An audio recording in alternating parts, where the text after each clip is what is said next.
Si t'as prévu de partir en vacances mais que t'as toujours rien planifié, pas de panique, ChatGPT peut encore te sauver. Du choix de la destination, selon tes goûts, tes contraintes, la sélection des vols, les hébergements, que ce soit hôtel ou Airbnb, les activités et bien plus encore, avec ChatGPT tu vas pouvoir organiser tes vacances en 2 clics, comme si t'avais un véritable assistant personnel qui peut s'occuper de tout ça pour toi. Tout sera planifié aux petits oignons, t'auras plus qu'à réserver, te laisser porter et profiter. Allez, t'as hâte de partir, on n'attend plus et on y va. Donc on est de retour dans ChatGPT et la première étape, elle va être facultative mais elle peut être intéressante, ça va être d'aller en haut à droite juste ici et de cliquer sur personnaliser ChatGPT pour profiter des Customs Instructions. Si tu sais pas ce que c'est, j'ai fait une vidéo sur le sujet, ça te permet de personnaliser ChatGPT et t'assurer que le format de ses réponses va parfaitement te convenir. Là en l'occurrence je vais pas m'en servir, mais tu peux très bien, surtout dans le cadre d'une prévision de vacances, donner des instructions pour lui dire que tu préfères faire en vacances tel ou tel type d'activité, par exemple des expositions, que tu préfères les restaurants végétariens par exemple, sur le type de réponse que tu souhaites avoir de la part de ChatGPT, peut-être des réponses plus sous forme de tableau, sous forme de bullet point, bref c'est à toi de voir, mais pour les vacances, je pense que ça peut être intéressant de lui préciser tes goûts au préalable, ça va te permettre de gagner du temps. Quoi qu'il arrive, c'est pas nécessaire, et tu vas le voir, on va même pas s'en servir ici. Je te montre ça juste pour que tu saches que ça existe et que c'est pratique, mais si tu utilises des bons prompts, tu vas voir, le résultat peut être super satisfaisant. Alors du coup, on va quitter cette fenêtre, et on va démarrer tout de suite avec notre premier prompt. On va cliquer sur la barre de chat ici, et on va demander à ChatGPT, je veux partir dans une grande ville européenne, au soleil, à moins de 2 heures de vol pour un week-end, fais-moi 3 suggestions sous forme de liste, avec les avantages pour chaque destination. Donc tu vois, ce qui est important ici, c'est de donner beaucoup de contexte, dire quels sont tes objectifs, où est-ce que tu veux partir. Donc là, j'ai précisé une grande ville européenne au soleil, avec des contraintes comme moins de 2 heures de vol pour un week-end, donc il va comprendre que je veux partir 2 jours. Fais-moi 3 suggestions, pour toujours avoir le choix. ChatGPT va avoir du mal à choisir à ta place, et donc du coup, le mieux c'est de lui demander de faire plusieurs propositions, et derrière, on va trancher. Et évidemment, pour trancher, on a besoin des avantages pour chaque destination, donc on le demande à la fin, on lance la demande, on attend quelques secondes, et avec la vitesse de ChatGPT 4o, voilà, on a déjà une réponse. Donc 3 villes accessibles en moins de 2 heures de vol. La première, Barcelone, avec comme avantage climat ensoleillé, évidemment, la culture, la gastronomie. En 2, Lisbonne au Portugal, climat doux, vie nocturne animée. Et en 3, on a Nice, climat méditerranéen, promenade des Anglais, gastronomie, ça peut être intéressant. Voilà, ces 3 villes offrent chacune une expérience unique, avec mélange de culture, gastronomie et des belles plages pour profiter au soleil. Donc ça répond à la demande, on a des villes ensoleillées, à moins de 2 heures de vol, ça peut carrément le faire pour un week-end. Parmi les 3, moi, celle qui va m'intéresser le plus, ça va être Lisbonne, donc on va partir là-dessus. Et du coup, on va continuer dans le chat, et on va lui dire « J'ai besoin que tu m'aides à organiser un voyage pour 2 personnes à Lisbonne pour le week-end prochain. Réponds étape par étape, de manière concise, en commençant par la recherche de vol uniquement. » Ça, c'est des choses qu'on précise dans le prompt. Si tu l'avais précisé dans les Customs Instructions, donc les instructions personnalisées juste avant, tu n'aurais pas eu besoin de le refaire, mais là, c'est pour te montrer que tu peux très bien préciser ça directement dans ta demande de ChatGPT, et tu vas voir, le résultat, il est parfait. Donc on va cliquer sur le lancement de la demande. Étape 1, recherche de vol pour Lisbonne, donc tu vas voir, il va faire la recherche des différents vols avec les différents prix, etc. Donc il a compris qu'on voulait partir le week-end, départ vendredi soir avec la date à préciser, retour dimanche soir ou lundi matin, encore une fois à préciser, départ Paris ou une ville de départ, il est parti du principe qu'on était à Paris, jusqu'à Lisbonne, retour Lisbonne-Paris, durée de vol moins de 2 heures, et il va nous suggérer de comparer les différentes compagnies comme TAP, Air France, etc. Par contre, moi j'ai besoin qu'il me propose directement des vols, parce que c'est ma contrainte, avec le meilleur rapport qualité-prix.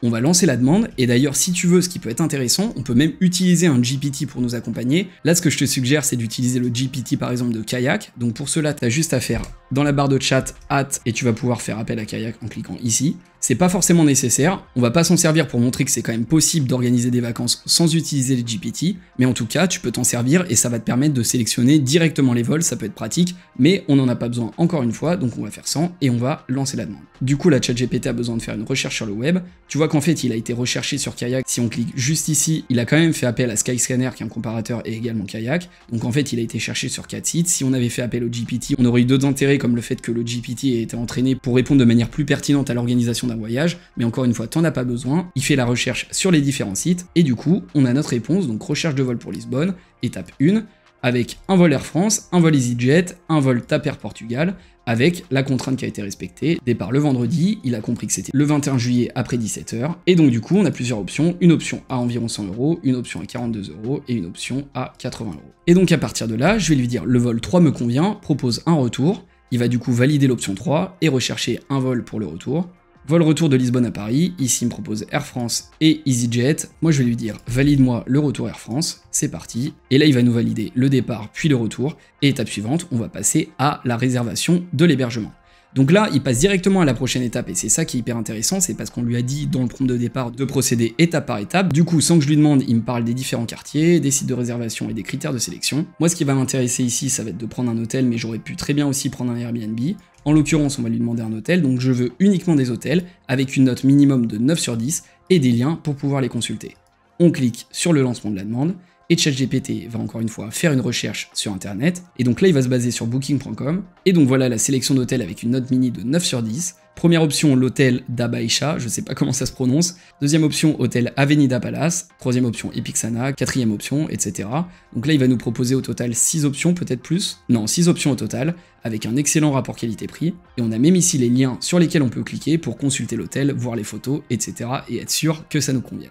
Du coup, je vais décider de partir sur le deuxième hôtel, je vais sélectionner cette option, je vais répondre directement à partir de cette option à ChatGPT, et je vais lui dire « cet hôtel est parfait ». Confirmation de l'hôtel, donc il nous donne un petit peu plus de détails, la note, la description, l'adresse, ça peut être pratique effectivement, les services, le lien pour réserver, pareil on peut aller directement sur Booking pour réserver derrière, et étape suivante, réservation des activités et des restaurants. Donc on va commencer par les restaurants, et on va lui dire « donne-moi les restaurants les mieux notés sur Google ». On clique sur lancer la demande, et il va faire la recherche cette fois-ci sur Google, il va voir quels sont les mieux notés, il va chercher également sur d'autres sites, à chaque fois tu vois qu'il recherche sur plusieurs sites et c'est ça qui est intéressant, et on a différentes options, toujours sur le même format que tout à l'heure avec la description, l'adresse et le lien, pour pouvoir consulter la carte par exemple. Donc on a plusieurs options, il va sans doute nous en proposer 6 également comme tout à l'heure. Voilà, donc là il nous en propose uniquement 5 mais c'est largement suffisant. On va pouvoir cliquer sur un des liens pour consulter le restaurant, juste ici. Voilà, donc on arrive sur le site du restaurant, tu peux consulter le menu, c'est hyper pratique. Tu vois, t'as pas besoin de faire toutes ces recherches au préalable. Là t'es sûr que le restaurant il est super bien noté, que les avis sont très bons, tu vas pas être déçu et ça t'a pris quelques secondes. Derrière, tu peux aller plus loin, évidemment, tu peux demander à ChatGPT de sélectionner en fonction de tel ou tel quartier. Tu peux lui dire par exemple que tu comptes faire telle activité le matin et derrière tu vas avoir un restaurant assez proche, donc tu peux lui demander d'imaginer un parcours et d'optimiser pour avoir les adresses les unes à côté des autres. Bref, c'est hyper pratique, on va continuer le process, tu vas voir ici, mais globalement, pour les restaurants, c'est très rapide et c'est super efficace. D'ailleurs, ce qui peut être intéressant, c'est que tu peux sélectionner un restaurant. Moi, j'aime bien à chaque fois sélectionner une partie de sa réponse pour qu'il ait le contexte et qu'il sache qu'on parle de cet élément en particulier, et sur ce restaurant qui m'intéresse, je vais lui demander « Y a-t-il des options végétariennes ?» Et ça, je trouve que c'est hyper pratique parce que t'as pas besoin d'appeler le restaurant, t'as pas besoin de consulter la carte. Bon là, en l'occurrence, il a pas compris que je parlais spécifiquement de ce restaurant, il me refait une liste des options végétariennes pour la liste qu'il m'a proposée en termes de restaurant. Mais bref, de toute façon, ça répond à ma question. Effectivement, le restaurant numéro 4 propose des versions végétariennes, donc c'est parfait, ça répond à la demande. En fait, j'ai l'impression que pour tous les restos, c'était bon, donc c'est nickel. Bon, les restaurants c'est une chose, mais les activités c'est aussi hyper important. Du coup, on va passer à la suite et au gros du sujet, et on va demander à ChatGPT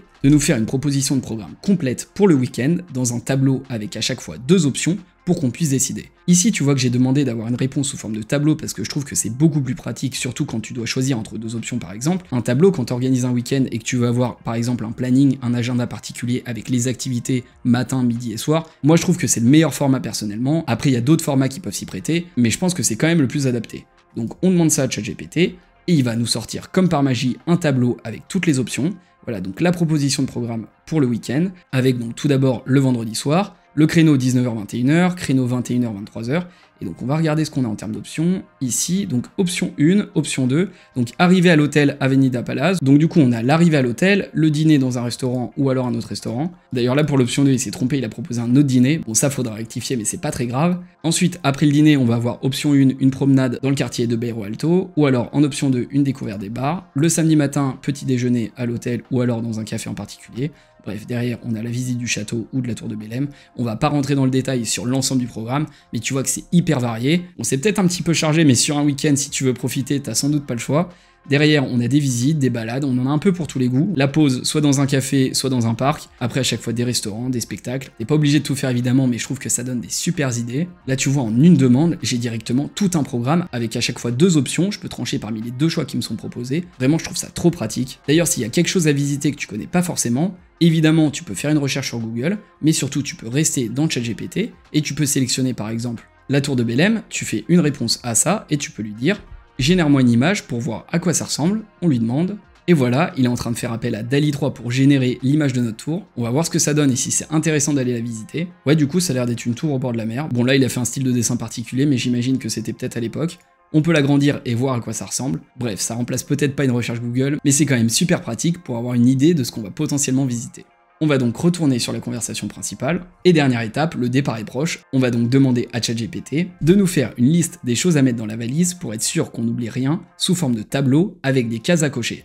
Moi, cette option, je la trouve hyper pratique parce que tu vas avoir un tableau avec une checklist que tu vas pouvoir copier et coller dans un outil de prise de notes par exemple, ou alors carrément l'imprimer si t'es à l'ancienne. Mais ce qui est cool, c'est que ça te permet de t'assurer que tu n'oublies rien. Donc du coup, très important, on a les documents avec le passeport, la carte d'identité évidemment, les billets d'avion, confirmation de réservation, le permis de conduire éventuellement, assurance voyage. Donc ça, c'est vraiment les points qui sont fondamentaux. Et tu vois sur la droite, t'as la fameuse colonne avec toutes les cases à cocher, juste ici. Les vêtements, bon ça c'est des choses un peu plus standards mais c'est quand même pratique pour éviter d'oublier un maillot de bain par exemple, les différents types de chaussures, les lunettes de soleil, les accessoires, tous les produits qu'on pourrait avoir tendance à oublier, l'électronique, un sac à dos évidemment. Bref, là j'ai ma petite checklist en une demande et seulement quelques secondes d'attente. T'as vu combien de temps ça a pris? J'ai organisé mes vacances de A à Z en quelques minutes et j'ai même des super adresses, que ce soit en termes de restaurants, en termes de visites, en termes d'hôtels. C'est sûr que je vais passer un week-end incroyable. Tu le savais sans doute déjà, ChatGPT peut t'aider sur beaucoup de choses, mais l'organisation des vacances, t'y avais peut-être pas pensé. Je viens de te prouver en quelques minutes que c'était hyper simple et que tu pouvais lui faire confiance, de la réservation des billets et des hôtels à l'organisation des activités jusqu'à la checklist pour que t'oublies rien dans ta valise, tout est géré de A à Z.